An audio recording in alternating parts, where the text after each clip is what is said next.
Chapter 7. The Country Club. With the possible exception of the greens at Augusta National, the law of golf course physics guarantees that a ball will never be found in the same lie twice. Each and every course is designed and laid out with its own conditions and character. Character aside for a moment, conditions are the aspect that all golfers know too well. One of the greatest pleasures of the game is playing under near-perfect conditions during every round. Those without a connection to or an appreciation of the game would, upon stepping onto any well-kept private golf course in any part of the world, find it incomprehensible to behold a piece of land so beautifully maintained for the pleasures of so few. Back in the late 60s and early 70s, the aforementioned reaction started to become a popular consensus in many U.S. suburban communities regarding the old guard country clubs. Most, if not all of those clubs, had formed decades earlier with pre-crash money or post-war reconstruction. If their members were not using walkers and/or wearing Depends, they were certainly past their partying days and were mostly spending their required minimums, none of which was going to fund the upkeep, repair, or restoration of an 18-hole course.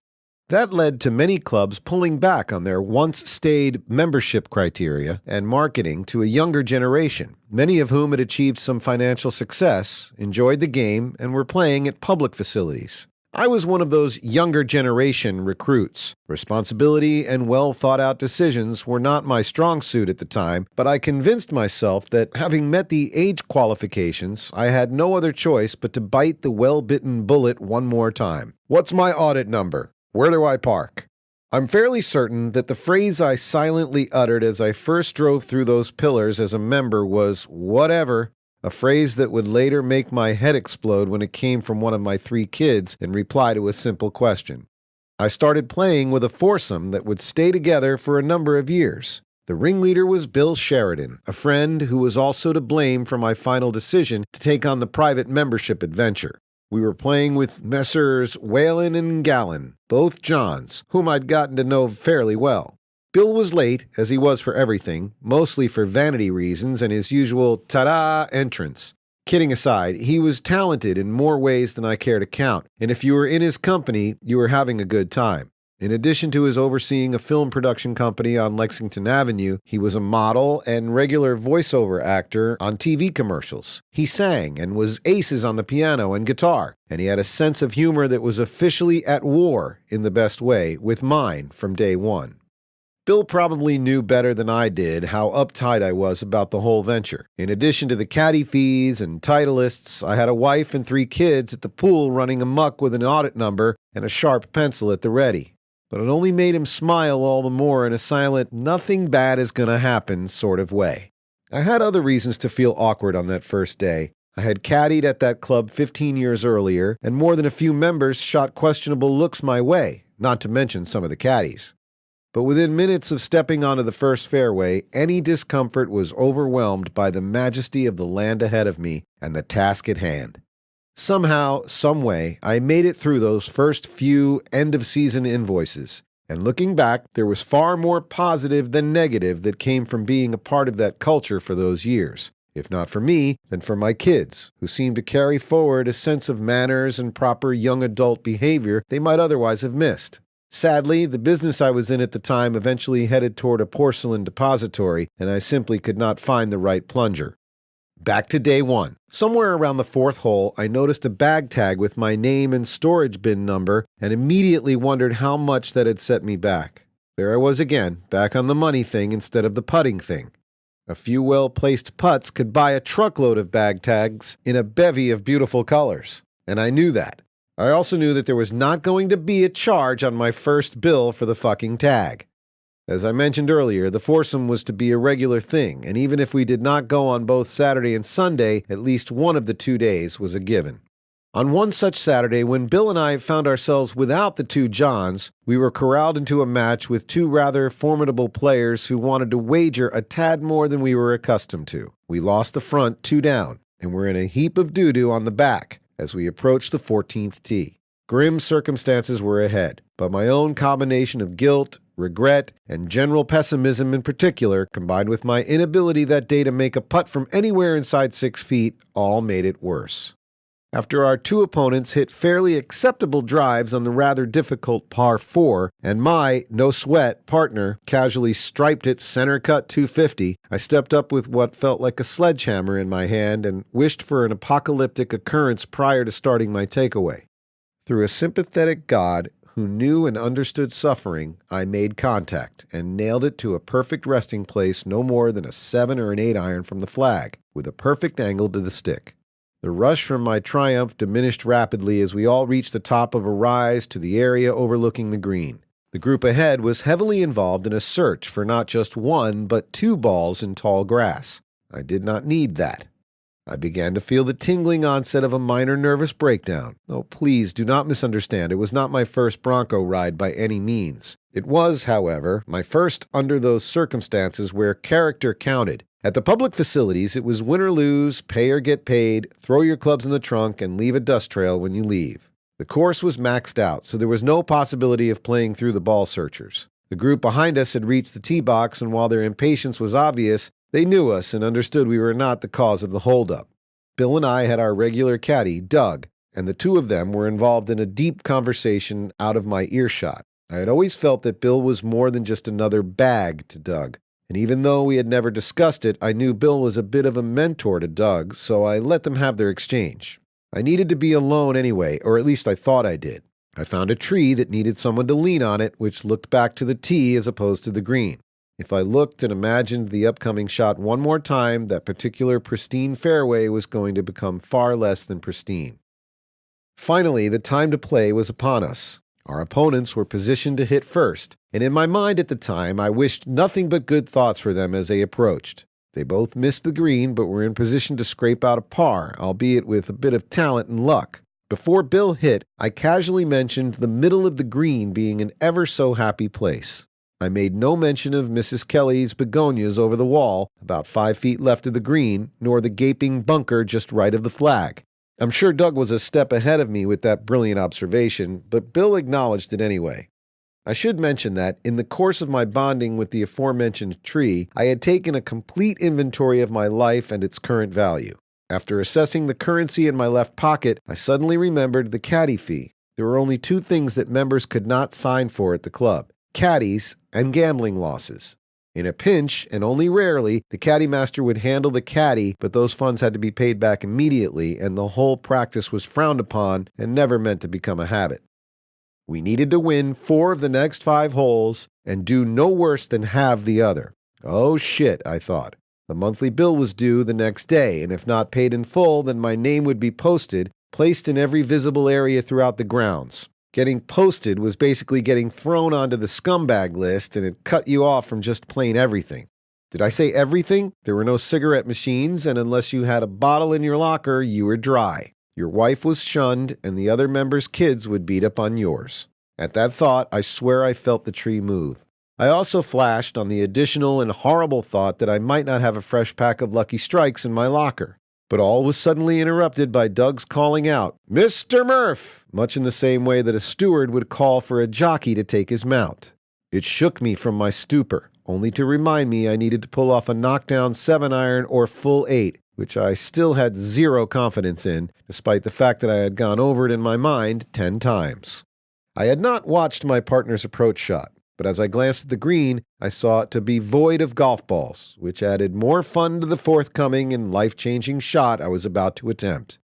Bill had not uttered so much as a word to me since the tee box, and had chosen to let me work myself into a near apoplectic state on my own. He knew me all too well, and was smart enough to read that anything he said up to that point could only elevate the tension. "Where are you at?" I asked. "Bunker?" "No, I rolled off the back. Might be okay," he replied. Doug pulled out a 7-iron, and although I trusted his thought, I could only see begonias. I grabbed the 8-iron from the bag and was feeling fairly confident when Bill finally decided to step in and take over. He put his arm on my shoulder and walked with me about 10 steps away from the ball. He exuded the essence of a father about to explain sex to a 12-year-old. He then used his free arm in a style similar to Vanna White uncovering and presenting a vowel, revealing the entire panorama of the course, describing its beauty, its challenges, and its overall ambiance. I will never forget his next words. "Murph," he spoke in just above a whisper, "keep this in mind. It is better that you cannot afford to be here and yet be here than it would for you to not be able to afford to be here and not be here. Now go hit the fucking ball.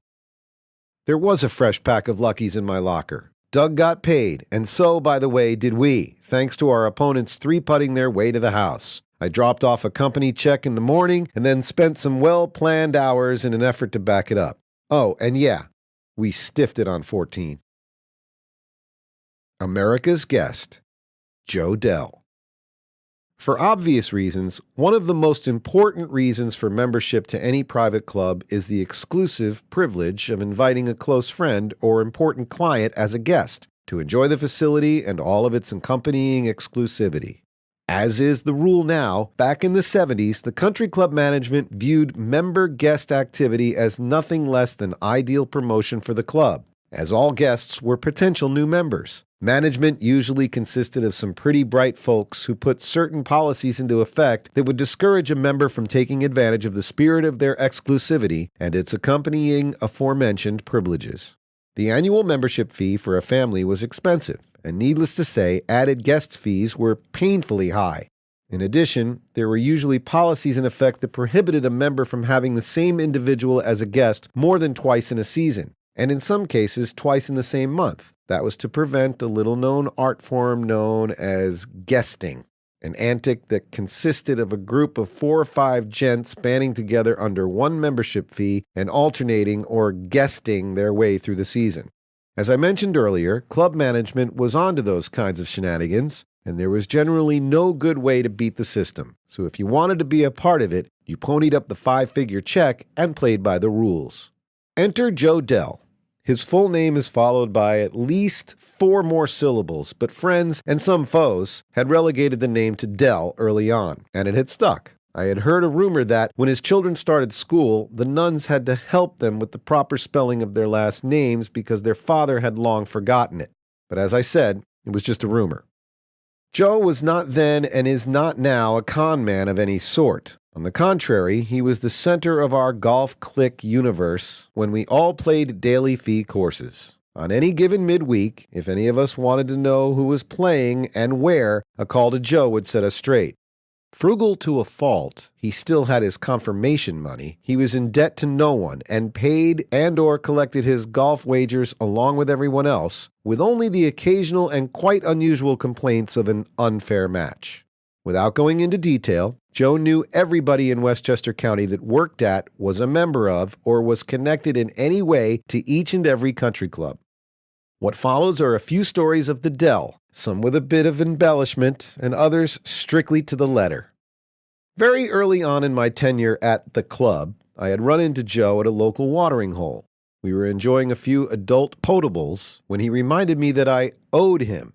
To this day, I do not know what I owed, other than it was not currency related. He remarked on my recent membership at said club, and a very obnoxious scenario unfolded, which included an 8:15 a.m. tea time on the following Sunday. When I arrived at the club that morning, I noticed, without shock, that Joe's car was already parked in a prime spot. Coincidentally, Joe had played at my club on an outing the previous Friday and had smartly talked the bad guys into keeping his clubs there. Okay, cool. I thought, typical Joe Dell. Except for the next moment, when the caddy wished me good morning, pulled my clubs from the trunk of my car, and asked me if I was Mr. Dell's guest for the day. Oh yes, indeed he did. The single most important individual to know at any private club is the shoe guy. For the shoe guy, the actual shining of shoes and attendance to lockers is the stuff that simply fills in the blanks of the job description. A worthwhile shoe guy will have a handle on each of the following, know precisely with whom and when to share any of the following, and will be, at all times, impeccably accurate with every piece of the following. 1. The closing figure on Wall Street for the day, including a rundown on the Big Three. 2. The 1, 2, and 3 finish at Belmont in the second race, and the payouts. 3. The names of everyone in the card room at any given time. 4. The voice of each wife who called, along with aliases and various vocal disguises. 5. The voice of each secretary, along with the various code words for "he needs to get to the phone pronto." 6. For members who had secluded their cars a few miles away in the hopes of not being discovered, an accurate summation of how many times an above-referenced wife had circled the lot in futile effort to spot his car. It should be noted that, for such things as shoes and other gear, a good shoe guy always had a shoe boy. Our hero, Joe Dell, knew every shoe guy in the county well, and for many years. He was Mr. Dell to each of them when he was in the locker room as a guest. But out of earshot, he was, "Hey, Dell, how's it going?" I once attended an enormous charity event with him at the hallowed Winged Foot Country Club, which was sponsored by the Mara family and the New York Giants. I was changing shoes in the locker room while leaning against a windowsill, while Joe had somehow secured a locker and had hung his sweater over the locker owner's brass name tag. Joe happened to know the owner of the locker. They were neighbors, and Joe was privy to the fact that the guy had just left for Europe the day before, hence the confident takeover of the coveted locker room real estate. Just then, Jimmy the shoe guy directed the then coach of the Giants, Alex Webster, to his locker for the day, the very same locker that Joe had proclaimed as his own. It was one of the double large lockers, about the size of a studio apartment on the Upper East Side of Manhattan, and the coach was squinting his way toward it while holding his suit in a large bag. Without missing a beat, and with a quick wink to Jimmy the shoe guy, Joe feigned shock, removed the sweater, and announced the innocent mix-up to a relieved Coach Webster. The coach was so appreciative to Joe that he insisted on their sharing the unit. The charity tournament was a blind draw, and to no one's surprise whatsoever, Joe drew his new bunkmate, Alex Webster. They had a great round and went on to win a humongous prize. The rest of us got plastered as Joe regaled us about his new best friend and the wonder of his good fortune. I think he broke 2 $5 bills that day on gratuities. Years later, both Joe and I found ourselves at the bar at a private club to which neither of us were members. The circumstances of why and how we got there escape me. As things were winding down, however, I noticed that Joe was having a conversation with someone who I was fairly certain was not a member of the club either. As we left, he handed me a 20 and explained he had signed for the check using my name and with the audit number from my club. Joe knew there was a reciprocity policy among the country clubs throughout the county that allowed, in certain circumstances, for one to incur a charge at a different club and that club would bill the other. It was not the norm, however, and most clubs cited that practice for emergencies only. And to that, signing someone else's name and audit number was a no-no. But hey, it was Joe Dell. It was an emergency.